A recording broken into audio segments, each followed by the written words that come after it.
भारत के मुख्य न्यायाधीश यानी कि chief justice of India B R Gavai ने बीते दिनों भगवान विष्णु को लेकर एक विवादित टिप्पणी दी थी और बड़ी अपमानजनक टिप्पणी की थी, जिसके बाद पूरे देश में जो हिंदू और सनातन संगठन थे उन्होंने इस पर आपत्ति जताई थी और न्यायालय को अपनी गरिमा और अपनी सीमा दोनों पर बरकरार रहने की नसीहत दी थी।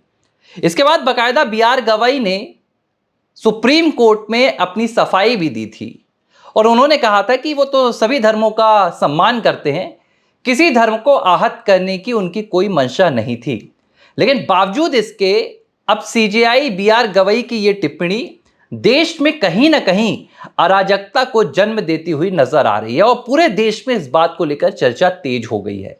ना सिर्फ अदालतों के खिलाफ बल्कि लोकतंत्र के लिए भी, संविधान के लिए भी अब chief justice of India B R. Gavai की यह टिप्पणी एक बहुत बड़े विवाद को जन्म दे रही है और जो मानसिकता 75 सालों से भारत की जनता की न्यायपालिका को लेकर रही है, अब उस मानसिकता में एक बहुत बड़ा बदलाव नजर आ रहा है और यह बदलाव निश्चित तौर पर नकारात्मक है। और यह बात मैं क्यों कह रहा हूं आपको बता देता हूं।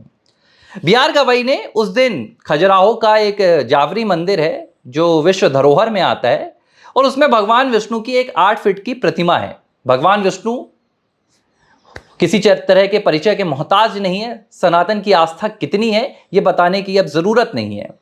एक प्रतिमा को लेकर एक याचिकाकर्ता सुप्रीम कोर्ट पहुंचता है और अपनी आस्था को लेकर, और जाहिर सी बात है कि यह भारत जो देश है 80% हिंदुओं का देश है और यहां पर संविधान भी आपको आस्था का अधिकार देता है और उसी अधिकार के तहत इस याचिकाकर्ता ने सुप्रीम कोर्ट से गुहार लगाई कि भाई ये जो प्रतिमा है खंडित हो चुकी है, तो इस प्रतिमा को एक नए सिरे से अच्छी से यहाँ से ठीक कराया जाए और एक जो उनका सिर है उसे बनवाने की प्रक्रिया का आदेश दिया जाए। अब होता क्या है कि जो विश्व धरोहर है वो आर्कियोलॉजिकल सर्वे ऑफ इंडिया के अंतर्गत आती हैं। इस पर सीजेआई ने यह कह देना था, अगर उन्हें आदेश नहीं देना था कि आप जाइए भाई, आप सर्वेक्षण के पास जाइए, पुरातत्व विभाग के पास जाइए, आर्कियोलॉजिकल सर्वे ऑफ इंडिया के पास जाइए, एसआई के पास जाइए, हम इस पर कोई आदेश नहीं दे सकते। लेकिन बी.आर. गवई ने, पता नहीं उस दिन उन्हें क्या हुआ था, कौन से धर्म का भूत उनके सिर पर आकर सवार हो गया था, या सीजेआई गवई इस बात को भूल गए थे कि वो किसी धर्म की गद्दी पर नहीं बल्कि भारत की सर्वोच्च न्यायपालिका की कुर्सी पर बैठे हुए हैं। शायद इस बात की वो बाद में जानकारी दे, लेकिन उन्होंने कहा कि तुम भगवान विष्णु की उपासना करते हो, अपने आप को भगवान विष्णु का बड़ा भक्त कहते हो, तो जाओ अपने देवता लॉर्ड भगवान विष्णु से कहो कि वही कुछ करें। जिस वक्त सीजेआई गवई की इस टिप्पणी को सुप्रीम कोर्ट के बाहर लोगों ने सुना, पूरे देश में एक जबरदस्त विरोध हुआ और अब यह विरोध सनातन खेमे में जा पहुंचा है। अनिरुद्धाचार्य महाराज हैं वृंदावन के कथावाचक, देश में उनकी एक जबरदस्त फैन फॉलोइंग है, भक्त हैं उनके, एक बहुत बड़ा उनके पास नेटवर्क है, विवादों में भी रहते हैं क्योंकि वो हिंदू धर्म को हमेशा आगे लेकर चलते हैं। अब उन्होंने सीजेआई गवई पर एक बहुत बड़ा बयान दिया है, बहुत बड़ी टिप्पणी कर दी है और उनकी यह टिप्पणी देश में लोकतंत्र, देश की न्यायपालिका को सुनना चाहिए, क्योंकि यह टिप्पणी अदालतों के प्रति अब भारत की जनता के विश्वास को कमजोर होता दिखा रही है। अनिरुद्धाचार्य महाराज ने कहा कि अदालत में बैठा कोई जज इस तरह सनातन और हिंदुओं का अपमान करता है, सनातन और हिंदू देवी देवताओं का और भगवान का अपमान करता है और कहता है कि भाई आप जाइए और अपने भगवान से कुछ कहिए। अनिरुद्धाचार्य ने सीजेआई गवई को हिरण्यकश्यप और प्रहलाद और नरसिंह भगवान का उदाहरण दिया और इसी तरह की टिप्पणी हिरण्यकश्यप ने भी की थी प्रहलाद से कि अगर तुम्हारे भगवान में ताकत है तो उससे कहो कि इस खंबे से प्रकट हो जाए। प्रहलाद ने प्रार्थना की और हिरण्यकश्यप के सामने नरसिंह अवतार में भगवान प्रकट हो गए, हिरण्यकश्यप का वध हो गया।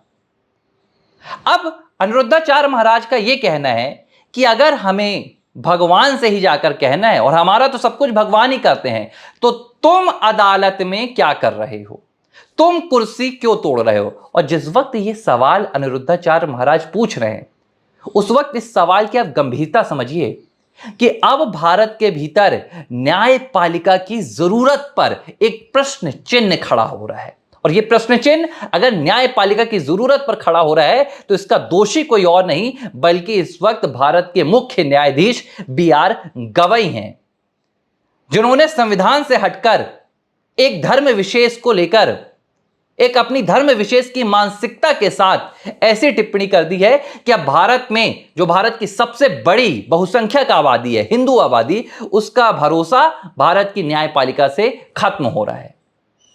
द्वारिका पीठ के शंकराचार्य भी हैं, सदानंद सरस्वती, और उन्होंने भी ठीक यही बात की कि क्या बी.आर. गवई उस कुर्सी पर बैठकर मुस्लिम समाज अगर आता है अदालत में वक्फ के मसले को लेकर तो ये कहने का साहस रखेंगे कि जाकर अल्लाह से कहे? अगर क्रिश्चियन समाज आता है, समुदाय आता है, तो क्या वो कहने का साहस रखेंगे कि जाओ जीसस से जाकर कहो? शायद नहीं कह पाएंगे। तो सवाल ये उठ रहा है कि हर बात सनातन का अपमान क्यों? और अब अपमान का मसला नहीं है, अब बी.आर. गवई की सफाई से मामला नहीं चल रहा है, क्योंकि अदालत के प्रति, न्यायपालिका के प्रति अविश्वास पैदा हो गया है। देश में आज भी ऐसे बहुत से गंभीर मामले हैं। काशी का मामला चल रहा है, मथुरा के मंदिर का मामला चल रहा है, संभल का मामला चल रहा है, जो सीधे तौर पर धर्मों से जुड़े हुए मामले हैं, सनातन धर्म से जुड़े हुए मामले हैं।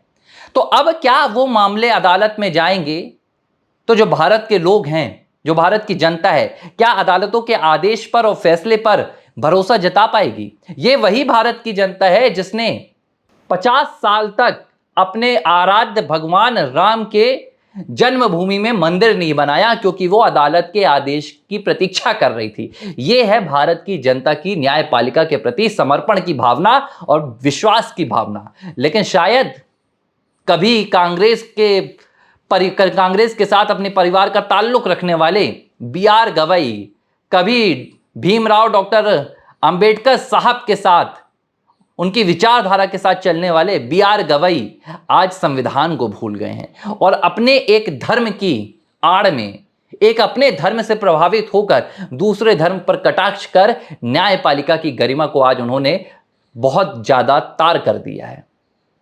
और अब इसका खामियाजा लोकतंत्र को भुगतना पड़ रहा है, क्योंकि न्यायपालिका लोकतंत्र का सबसे मजबूत स्तंभ है। अगर न्यायपालिका से भारत की जनता का विश्वास उठता है तो फिर लोकतंत्र की जड़ें बहुत हद तक कमजोर हो जाएंगी। और इसीलिए शायद मैं कहूंगा कि भारत के मुख्य न्यायाधीश को या तो मुख्य न्यायाधीश के पद से तत्काल इस्तीफा दे देना चाहिए, क्योंकि बात अब माफी से बहुत आगे निकल चुकी है। और न्यायपालिका की गरिमा को बचाने के लिए ना तो इंपीचमेंट लगाया जाना चाहिए, ना किसी और तरह की कार्रवाई होनी चाहिए, बल्कि खुद सीजेआई बी.आर. गवई को तत्काल भारत के मुख्य न्यायाधीश के पद से इस्तीफा देकर न्यायपालिका की गरिमा और लोकतंत्र को बचाने के लिए यह कदम उठाना चाहिए और भारत की जनता से और लोकतंत्र के साथ संविधान से माफी मांगनी चाहिए।